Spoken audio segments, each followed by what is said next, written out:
संतों महापुरुषों का रूहानियत प्रकाश। सेकंड कड़ी 3 दिसंबर 2025।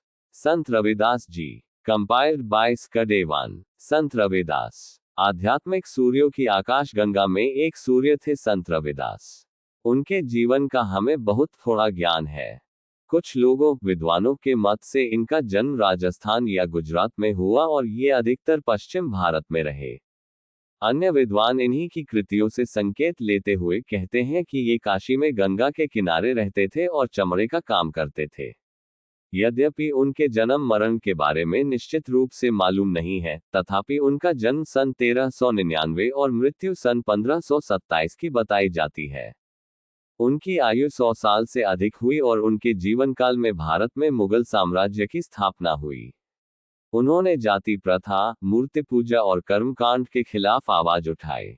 उनकी सहिष्णुता, गंभीरता और ज्ञान ने जनसाधारण को आकर्षित किया। ज्यों-ज्यों उनकी ख्याति बढ़ती गई, पंडितों और पुजारियों ने उनके खिलाफ षड्यंत्र रचना शुरू किया। ऐसा कहा जाता है कि उन्होंने काशी के राजा से शिकायत की कि यह अछूत परमात्मा के ज्ञान का दावा करता है। राजा का भी यह मत था कि ब्राह्मणों को ही अध्यात्म का ज्ञान होता है और क्योंकि रविदास ब्राह्मण नहीं थे, इनको योगी होना सिद्ध करने को कहा गया। राजा द्वारा आयोजित शास्त्रार्थ में इन्होंने न केवल सभी पंडितों को हरा दिया, बल्कि राजा द्वारा रखी गई संतों की परीक्षा में भी उत्तीर्ण रहे। इस वजह से चमार संत के रूप में इनकी ख्याति दूर दूर तक फैली। ऐसा कहा जाता है कि राजस्थान में चित्तौड़ की रानी इनकी विख्यात शिष्या थी। ये वही रानी है जो मीराबाई के नाम से जानी गई और जो अपने प्रेम भरे गीतों और प्रभु भक्ति के लिए अमर हो गई। एक बार राजा पीपा के मन में उनसे नामदान लेने की तीव्र अभिलाषा पैदा हुई। पर रविदास जी जाति के चमार थे और उस जमाने में जात पात का भेदभाव अपने चरम पर था। राजा इस लोकलाज से डरता था कि कहीं कोई मुझे रविदास के पास जाते न देख ले। एक दिन जब शहर में मेला लगा हुआ था, राजा पीपा ने अपने मंत्री को साथ लिया और एक गुप्त रास्ते से रविदास जी के घर पहुंच गया। रविदास जी जूते गांठने में व्यस्त थे। उनके आसपास छोटे बड़े जूते, चमड़े के टुकड़े और चमड़ा रंगने का सामान पड़ा हुआ था।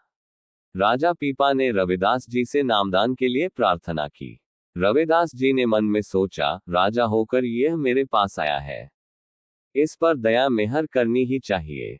उन्होंने राजा से कहा, अच्छी बात है, मैं तुम्हें यह अमृत जल देता हूं। रविदास जी के पास वहां रंगदार पानी पड़ा था, जिससे वे जूते रंग रहे थे। उसमें से थोड़ा सा पानी उन्होंने निकाला और राजा की ओर बढ़ाते हुए कहा, इसे पी लो। राजा ने मन में सोचा, ये चमार मुझे गंदा पानी देकर मेरा धर्म भ्रष्ट करना चाहता है। मैं मुक्ति के लिए यहां आया था, इसने तो मुझे कहीं का न रखा। लेकिन वह डरता था कि रविदास जी का हुक्म न माना तो वे श्राप न दे दें। उसने ओक आगे कर दी, लेकिन पानी मुंह में न लेकर कमीज की आस्तीन में ले लिया।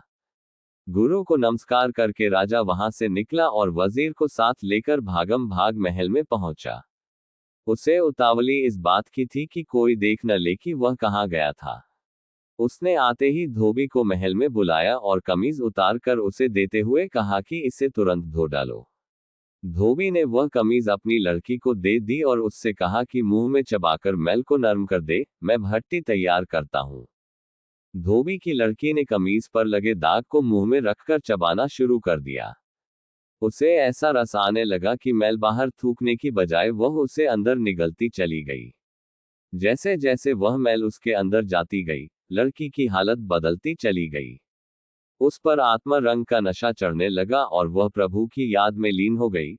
उसके तन मन में प्रभु की ज्योति का विकास हो गया और शब्द ध्वनि उसके अंतर में गूंजने लगी। सुबह सवेरे धोबी ने राजा की कमीज धो धाकर महल में पहुंचा दी। लेकिन धोबी की लड़की पर वह रंग चढ़ चुका था जो उतरने में नहीं आता था। वह हर वक्त प्रभु के रंग और नशे में सरशार रहने लगी। उसकी भक्ति की खुशबू दूर दूर तक फैल गई और लोग उसके दर्शनों को आने लगे।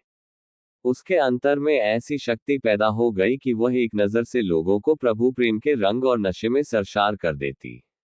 उसकी रिसाई की चर्चा धीरे धीरे राजा पीपा के कानों में पहुंची। राजा ने धोबी की लड़की से मिलने का फैसला किया। जब वह धोबी की लड़की के पास पहुंचा तो वह राजा के स्वागत के लिए उठ खड़ी हुई और हाथ जोड़कर उसे प्रणाम किया। राजा पीछे हटा और कहने लगा, मैं राजा की हैसियत से तुम्हारे पास नहीं आया, मैं तो तुम्हारे दर्शनों के लिए आया हूं। धोबी की लड़की ने जवाब में कहा, मैंने भी आपको राजा समझकर अपना शीश नहीं झुकाया, बल्कि इसलिए झुकाया कि मैंने जो कुछ पाया है, आपकी कृपा से पाया है। प्रभु, अनुभव का वरदान मुझे आपकी कृपा से मिला है। राजा ये बात सुनकर बहुत हैरान हुआ। धोबी की लड़की ने उसे सारी कहानी सुनाई कि किस तरह जब उसने मैली कमीज के दाग को नरम करने के लिए उसे चबाना शुरू किया तो उसके अंतर के कपाट खुलते चले गए और प्रभु का रंग उस पर चढ़ता गया। राजा ने अपना माथा पीट लिया कि विवेकहीनता और अविश्वास के कारण कितनी भयानक गलती उसने कर दी, जिससे एक स्वर्णिम अवसर उसके हाथ से निकल गया। राजा अपने आप को धिक्कारने लगा। राजा पीपा सीधा गुरु रविदास जी की कुटिया में पहुंचा। वह सबको अपनी कहानी सुनाने लगा, मैंने बड़ी भारी गलती की है, जिसके लिए मैं अब पछता रहा हूं। इन महापुरुष ने अथाह करुणा से प्रभु अनुभव की अनमोल निधि अमृत जल अपने कर कमलों से मुझे दिया, लेकिन अहंकार और अविश्वास के कारण मैंने मौका हाथ से खो दिया। राजा पीपा लोक लाज और अहंकार त्याग सारे प्रजागणों के सामने गुरु रविदास के चरणों में गिर पड़ा। गुरु रविदास जी ने राजा पीपा को देखा और कहा, अच्छी बात है, मैं तुम्हें एक मौका और देता हूं, लेकिन अब की बार इतनी आसानी से चीज नहीं मिलेगी। तुम्हें उसके लिए मेहनत करनी होगी।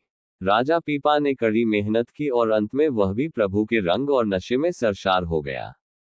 संत की दया दृष्टि का उभार पाकर वह भी संत बन गया। कभी संत महात्मा सदगुरु की बात मत काटो, पता नहीं किस मौज में आपको क्या दे दे। कल की कड़ी में संत दादू जो की रूहानियत पर प्रकाश। बोलो जयकारा बोल मेरे श्री गुरु महाराज जी की जय।